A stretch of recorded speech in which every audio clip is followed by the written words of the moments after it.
Y en estos momentos en que empezamos a mirar estas cuestiones de la institucionalidad, de lo que representa cada cosa, el otro día leí un trabajo, un texto muy interesante, escrito por Vargas Llosa en febrero de este año, hablando precisamente de Sócrates, de su muerte, de lo valioso de su muerte, y del apego a la institucionalidad que significó su muerte relatada por Platón.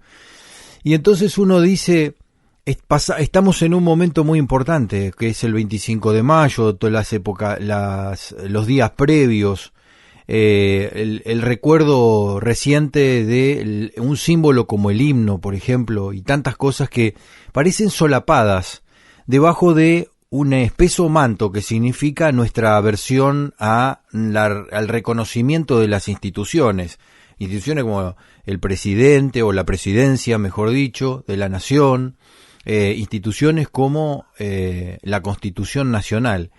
De ello nos tiene prometido una charlita Mercedes Colombres. ¿Vamos, Mercedes? Sí, sí. Estuve investigando. Vos me diste la idea de hace poco de hablar de todas las mujeres que tuvieron que ver con la Constitución, ¿no? Y habíamos contado que bueno, que no había habido mujeres redactando activamente la Constitución, pero sí que habían tenido muchísima influencia en los inspiradores de la Constitución, ¿no? De los inspiradores entre los cuales están Alberdi y los convencionales de 1853. Bueno, gracias a esa idea tuya, pues vos sos un excelente productor, me puse a averiguar más de la Constitución, porque yo había escuchado las épocas del exilio de Alberdi, toda la polémica que Alberdi tiene con Sarmiento, cuando empiezan a diagramar la Argentina del futuro. Bueno, todos se peleaban por ser el papá de la criatura, y se peleaban porque Urquiza les presta atención. Y bueno, había una pelea muy fuerte entre Alberdi y Sarmiento por quién iba a ser el papá de la criatura argentina. Y en el medio de eso, bueno, Urquiza convoca una convención constituyente en un ambiente bastante caldeado, ¿no? Todavía había ejércitos de caudillos, había que vigilar el acuerdo de San Nicolás, después la convención constituyente. Pues justo hablaba con un par de expertos que estaban discutiendo la dolarización, y se imaginaban como un escenario ideal donde toda la gente pacíficamente en Argentina iba a discutir alguna reforma de algo. Yo les contaba, les digo, ustedes tienen idealizada la época de Alberdi y 1860, que es la siguiente reforma constitucional.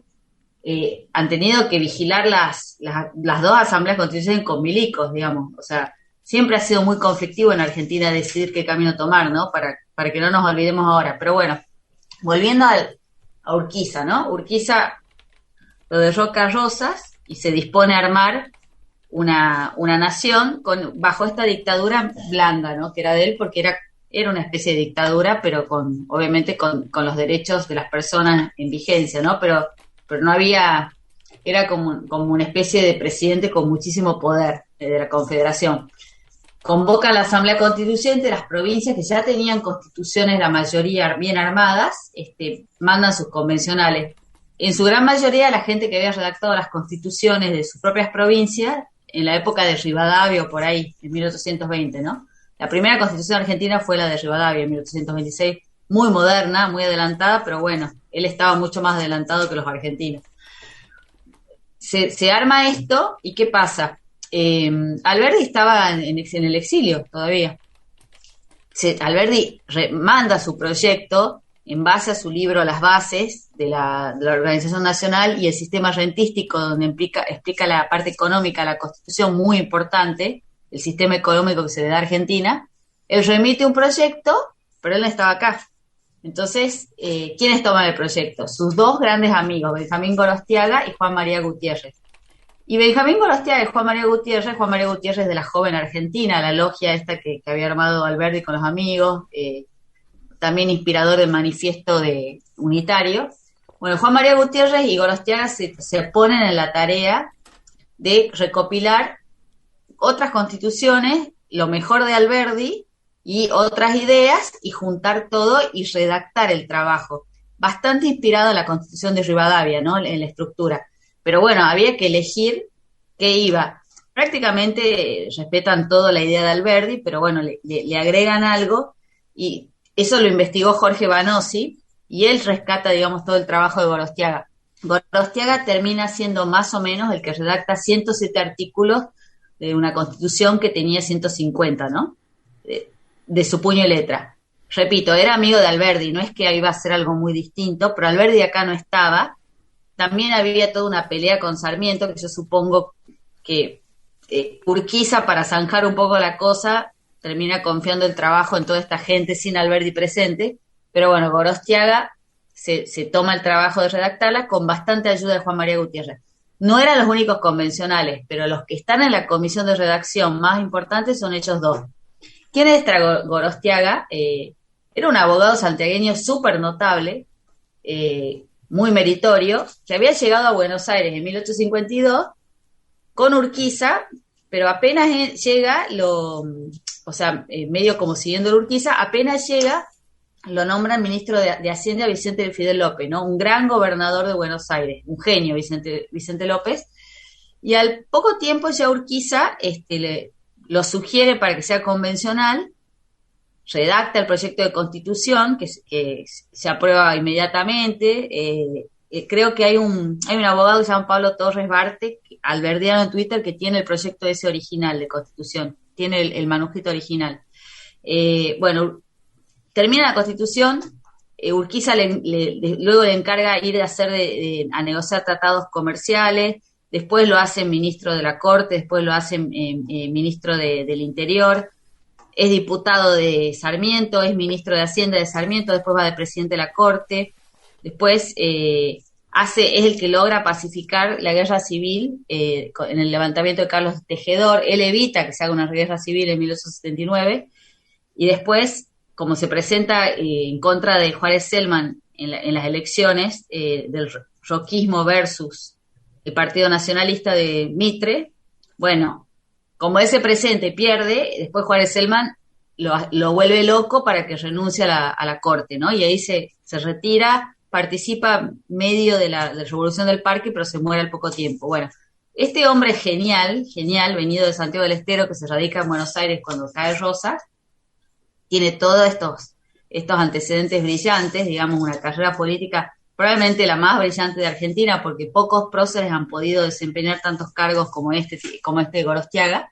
Pero bueno, él agarra con Gutiérrez, con Colodrero, que era otro, con Ferré, y con el tucumano que era Zavalía, son como, digamos, los grandes referentes de la redacción de la Constitución, y Gorostiaga en particular, el que puño y letra escribe casi todo el proyecto, ¿no? Y toma pedazos de la Constitución, o sea, el proyecto de Alberdi, más adendas de la Constitución de Estados Unidos, adenda de la Constitución de Cádiz de 1812, que es la primera constitución liberal del mundo español, la Constitución de Suiza de 1832, y bueno, el gran tratado de Alberdi, que son las bases, ¿no? Y con todo eso hace un compendio bastante perfecto. Y hay digamos, una especie de ancestro de mi familia que se llamaba Ernesto Padilla, que fue diputado ya cuando se había muerto Gorostiaga, que se tomó el trabajo de leer la Constitución de Estados Unidos completa y la Constitución escrita por Gorostiaga.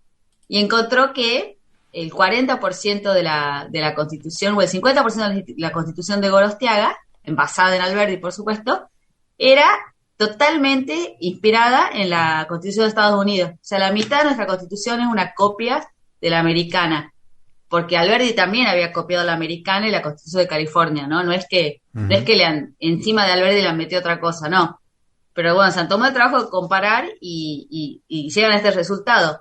El trabajo de Alberdi en su mayoría se inspiraba en la Constitución de Estados Unidos, en la Constitución de California.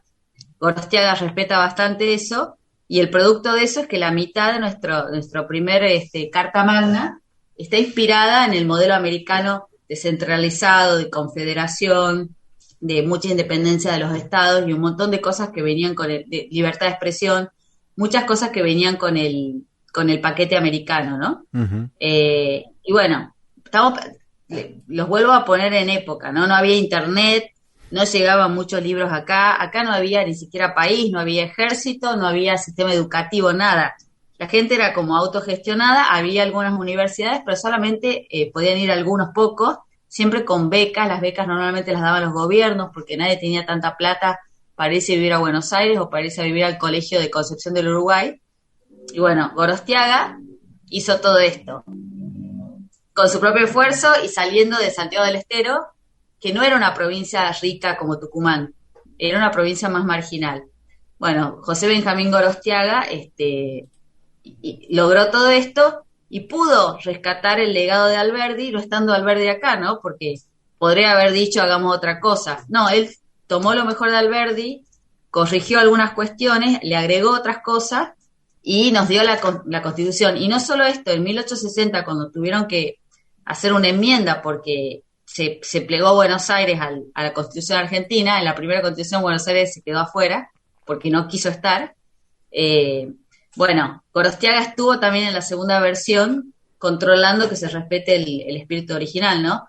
Una carrera espectacular. Y vos sabés que hay un influencer de redes sociales re famoso que es descendiente de él, y un día yo lo contó él, se llama Danan, está en Twitter y está en Instagram, es músico y tiene un programa de radio y se dedica al rock, ¿no? Y él contó que él era descendiente de Gorostiaga todo, y me lo encontré justo el lunes, me acordé de nuestro programa del otro día, le comenté y dije, bueno, es como una señal del destino, hay que hablar de Gorostiaga, hay que contar quién fue Gorostiaga. Así que bueno, que me gustaría, si está por ahí, dedicarle este programa a Danan, que se llama Manuel Gorostiaga.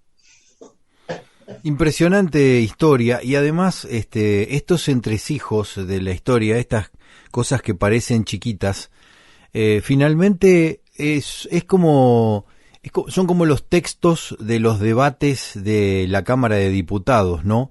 Uno conoce en esos textos cuál es el espíritu de la ley, cuál es el espíritu de la construcción, que al final, digamos, confirma o detalla o reafirma los objetivos finales. Así que es muy interesante poder recordar todo esto, y por supuesto te agradecemos tremendamente tu trabajo. Muchísimas gracias, Mercedes. Muchas gracias a vos y a toda la gente que está escuchando por la oportunidad. Para mí es un placer este espacio, es mi momento lindo de la semana. Un abrazo grande y te esperamos la próxima semana. Gracias. Gracias. Con nosotros, Mercedes Colombres y sus personas y personajones aquí en Cuatro Elementos.